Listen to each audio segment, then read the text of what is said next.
शुभम श्रीवास्तव जो कि Pitambara nursing college के पीताम्बरा कॉलेज के चेयरमैन हैं। शिक्षा की ही आपसे चर्चा होगी, इस विधा की भी चर्चा होगी। क्या देखते हैं दतिया कहाँ तक आगे बढ़ गया है, कहाँ तक और जाना है हमको? पहले तो मैं यहाँ पे इस मंच को धन्यवाद दूंगा कि इतना अच्छा उन्होंने सेटअप जमाया। माननीय मंत्री जी आए और इतना अच्छा उन्होंने कार्यक्रम को संबोधन किया। जैसा कि उन्होंने बताया, बिल्कुल बात सही है कि दतिया एक विकास की ओर बढ़ रहा है और ये कुछ सालों में ही हुआ है जो हमने देखा है। शिक्षा के क्षेत्र में देखा जाए तो यहाँ पे बहुत सी चीज़ें हैं जो हमने देखी।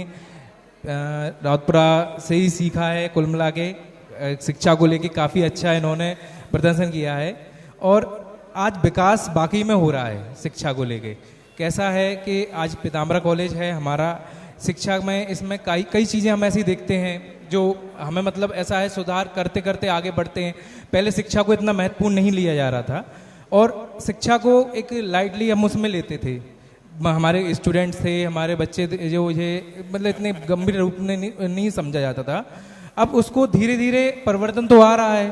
परिवर्तन का वजह भी ये है कि लोग एक समझते हैं कि कहीं विकास हो रहा है तो हमें ये देखना चाहिए कि हम भी उसमें कैसे अपना सहयोग दे सकते हैं। शिक्षा में जैसे कि आज मैं देखा जाए तो एक फोकस को लेके थोड़ी सी कमी कह लो बच्चों में या किसी में, तो वो चीज़ जरूर मैंने नोटिस की है।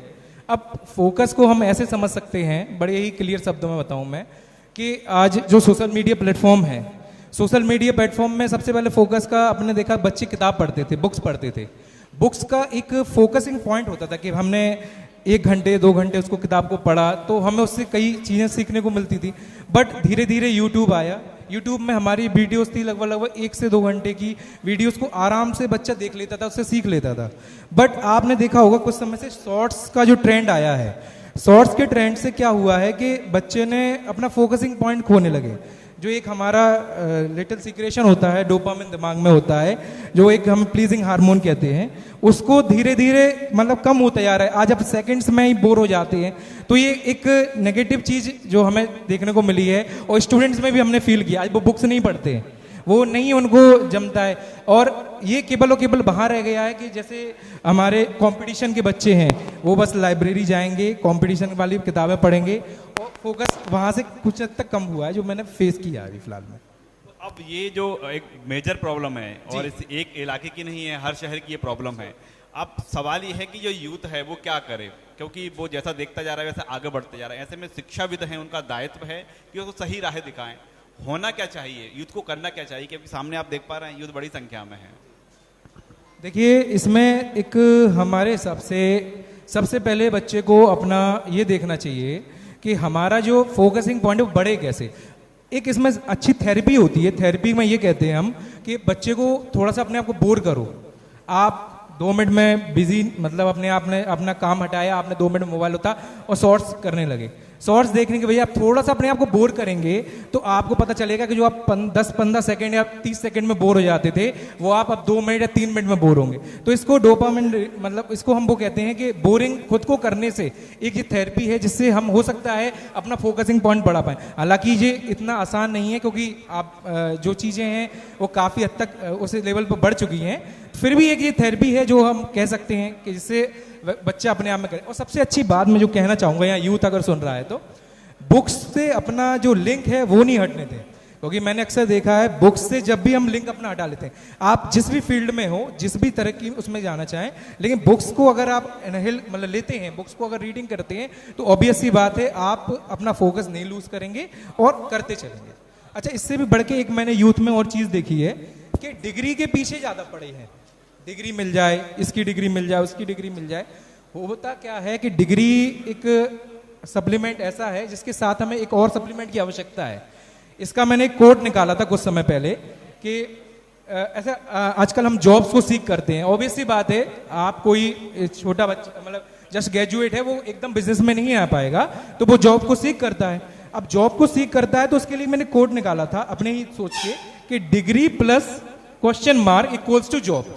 अब यहाँ क्वेश्चन ये था कि what is this question mark, माने है क्या, इसका आंसर क्या है। तो कई लोगों से मुझे इसका जवाब मिला अलग तरीके से, but the right answer was कि स्किल्स। अगर हम थोड़ा फोकस, जो हमारी यूथ है जो जनरेशन है अगर स्किल्स पे कर ले तो डेफिनेट सी बात है, if you combine your degree with your skills then you will definitely got your job. तो इस चीज को अगर ये यूथ समझे, अब स्किल्स आए कैसे, स्किल्स आती हैं भाई आप जिस फील्ड में भी अच्छा करना चाहते हैं definitely you have to work hard in that field. आपको उस फील्ड में वर्क हार्ड कीजिए। एक कोट है कि 10 घंटे अगर आपने मतलब 1000 घंटा किसी को दे दिया किसी फील्ड में, you will the master of that field. तो इस प्रकार की चीजों को हमारी यूथ को हमें समझाना चाहिए और बुक से उनका जो लिंक है वो नहीं हटने देना चाहिए मेरे हिसाब से। ये हम जो तमाम चर्चा कर रहे हैं इसमें एक अहम जो जिम्मेदारी है वो शिक्षाविदों की है, उन संचालकों की है जो शिक्षण संस्थान संचालित करते हैं। आपको लग रहा है कि वो अपनी जिम्मेदारी ठीक से निर्वहन कर रहे हैं या फिर वहाँ भी कुछ अपडेट होना चाहिए, वहाँ भी और कुछ आगे बढ़कर इस तरह के इंसेंटिव लेना चाहिए कि बच्चा यदि एडमिशन लेता है तो उसकी ये संचालक की रिस्पॉन्सिबिलिटी हो कि बच्चा जो है कॉलेज या स्कूल है वहाँ पर पहुँचे तो पढ़ाई हो तो सिर्फ कागजी पढ़ाई ना हो, प्रैक्टिकल भी दिया जाए। तो यहाँ भी क्या कोई सुधार की आपको जरूरत लगती है? बिल्कुल सी बात है और इसको मैं समझता हूँ बहुत अच्छे तरीके से।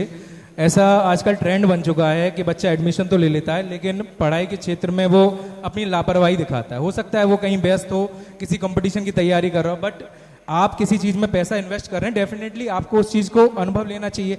आज कॉलेज या स्कूल तो नहीं मना कर रहे हैं बट एक हम लोग के इनिशिएटिव के बाद भी बच्चे का भी एक रोल आता है। अच्छा चलिए ठीक है, बच्चा अब एक तो बात बच्चे की हो गई, फिर कुछ कॉलेज में भी एक ऐसी चीजें होनी चाहिए कि बच्चों को लेके उन्हें अवेयरनेस कैंप्स लगाने चाहिए या उनको ये जागरूक करना चाहिए कि बेटा अभी आपके पास 4 साल या 40 साल, अगर आप 4 साल अच्छे से मेहनत कर लेंगे you will definitely love your, मैंने अपने 40 साल आप अच्छे से एंजॉय कर लेंगे। लेकिन अब होता क्या है कि बच्चा भी आजकल भ्रमित इन द सेंस कि आज उसको लगता है कि मैं पढ़ाई से ऐसा ना हो कि मैं अपने कॉलेज स्कूल में अपना टाइम वेस्ट हो जाए तो मैं अपना वहाँ कैरियर ना खत्म कर दूं। तो भ्रम की जो दुनिया है उसको थोड़ा सा बच्चों को हमें जागरूक करना पड़ेगा। हो सकता है ऐसे ही आपके मंच के थ्रू कोई ना कोई बात किसी बच्चे को अच्छी लगे और वो समझे और पढ़ाई के प्रति जागरूक हो हो सकता है। और सुधार तो हर चीज में पॉसिबल है, हर चीज नथिंग इज परफेक्ट है कि हम जानते हैं इस बात को कि परफेक्ट कुछ भी नहीं है, फिर भी सुधार धीरे धीरे हो रहा है और आगे ही ऐसा होता रहे तो उसमें काफी लाभ रहेगा। ये सुधार होते रहने चाहिए। और हम देखें कि यहाँ पर जो दतिया के प्रमुख लोग हैं, शिक्षण संस्थान से जुड़े हुए लोग भी यहाँ पर बैठे हुए हैं। आप इस व्यवस्था में कि जो शिक्षण संस्थान है अपनी जिम्मेदारी महती निभा रहे हैं, दतिया को कहाँ पाते हैं आप? दतिया के जो शिक्षण संस्थान हैं वो कितने इसमें जागरूक हैं और कितना अपना अहम योगदान दे रहे हैं? देखिए दतिया में भी कई अच्छे संस्थान हैं जो कि शिक्षा को लेके काफ़ी ज़्यादा जागरूक हैं। ऐसा नहीं है, वो हर चीज़ की फैसिलिटी मुहैया कराते हैं बच्चों को। और बच्चों को मतलब मैं दतिया को एक अच्छे रूप में ही देखूंगा क्योंकि मैं खुद ग्वालियर में मेरी पढ़ाई हुई है, ग्वालियर से ही रहा हूँ मैं, ग्वालियर में भी पढ़ाई है। लेकिन दतिया में हम ऐसा नहीं कह सकते कि बच्चा जागरूक नहीं है, वो नहीं है, वो बिल्कुल दतिया भी अग्रसर है इस मामले में और आगे पढ़ाई काफ़ी हद तक मतलब अच्छी लेवल पर जा रहा है। एक दौर तो था ये कि जब पढ़ाई करना हो तो दतिया से बाहर ही जाना होगा दतिया के लोगों को, चाहे वो ग्रामीण इलाका हो या शहरी इलाका हो। आज कहाँ पाते हैं? यदि अच्छी शिक्षा ग्रहण करना है, स्कूलिंग से ही हम बात करें, क्या बेहतर स्कूलिंग दतिया में अब उपलब्ध है? क्या बेहतर हायर एजुकेशन दतिया में उपलब्ध है? जी बिल्कुल, मैं इसमें आपको आपके राय ले जाऊंगा कि दतिया में स्कूलिंग काफ़ी हद तक बेहतर हुई है। स्कूलिंग से आज पहले 2-4 स्कूल थे जो टॉप में थे, जैसे RLPS था, ये 1-2 स्कूल थे। अब अच्छे स्कूल्स ज़्यादा हो गए हैं। उसके पीछे कारण भी क्या है, जो उनके ओनर्स के बच्चे हैं या फिर जो भी हैं वो एक यूथ को बिलोंग करते हैं। आप भी देख रहे होंगे, अभी मैं हुआ, ये सब यूथ को ही बिलोंग करते हैं। तो यूथ डेफिनेटली वांट चेंज, मतलब उन्हें लगता है कि वो अपनी तरफ से कितना एक्स्ट्रा एफर्ट्स लगा सकते हैं। तो मैं भी अपना एक स्कूल रन करता हूँ वहाँ पे हमारे कैंपस में भी, तो मतलब मैं भी एक हर दिन प्रयास ये करता हूँ कि क्या मैं बेहतर दे सकूँ और क्या मैं बेहतर उसमें कर सकूँ। और बेहतर की जब तक हम एक लाइन चलती रहेगी तो डेफिनेटली हमारे रिजल्ट्स अच्छे रहेंगे और अच्छा ही है। और दतिया में काफ़ी हद तक स्कूलिंग बहुत, और मेरे हिसाब से तो सबसे बड़ी बात है कि बच्चे की मैक्सिमम पढ़ाई स्कूलिंग ही है। स्टार्टिंग अगर स्कूलिंग इज बेस्ट तो आप भी समझते हैं कि जितनी की स्कूलिंग बहुत अच्छी रही है उन्हें अपने आगे के दौर में थोड़ी सी कम कठिनाइयों का सामना करना पड़ा है। तो स्कूलिंग को तो जी, मेरा एक और सवाल है आपसे कि सरकार एक कदम आगे बढ़ रही है, निजी संस्थान भी एक कदम आगे चल रहे हैं, 1 और 1 11 हो रहे हैं। अब और क्या चाहिए? शिक्षाविद के नाते हमसे जानना चाह रहे हैं कि सरकार को और क्या करना चाहिए दतिया के लिए, जिसमें कि दतिया की जो पंख लगने की बात है ना, कि दतिया में आने वाले समय में पंख लग जाएंगे, कैसे लग पाएंगे पंख? जी, दतिया में तो वैसे तो माननीय जी का बड़ा योगदान है, सब कुछ चीज़ें हैं और दतिया को बाहर के लोग भी जानना चालू कर दिया है। ऐसा नहीं है, दतिया में हमारे यहाँ और भी कई संस्थानों में बाहर से बच्चे आते हैं पढ़ने। ऐसा नहीं है कि दतिया के ही बच्चे पढ़ रहे हैं, दतिया के तो कम पढ़ रहे हैं, बाहर के बच्चे ज़्यादा पढ़ रहे हैं। तो उनको लगता है कि भाई दतिया में तो काफ़ी विकास है, यहाँ पे स्कोप है। और जैसा कि माननीय जी ने बताया कि यहाँ पे कुछ इंडस्ट्रियलाइजेशन का भी युग आए, तो कुछ अच्छे और भी आएंगे, गार्जियंस आएंगे, पेरेंट्स आएंगे, जिससे बेहतर पढ़ाई, उनका एक नज़रिया अच्छा रहे। और इस प्रकार की ही गतिविधियों को मैं थोड़ा सा मानूंगा कि और अच्छे से हो जाए, अच्छी बात रहेगी। बहुत बहुत शुक्रिया हमसे चर्चा करने के लिए। ये थे शुभम श्रीवास्तव जी।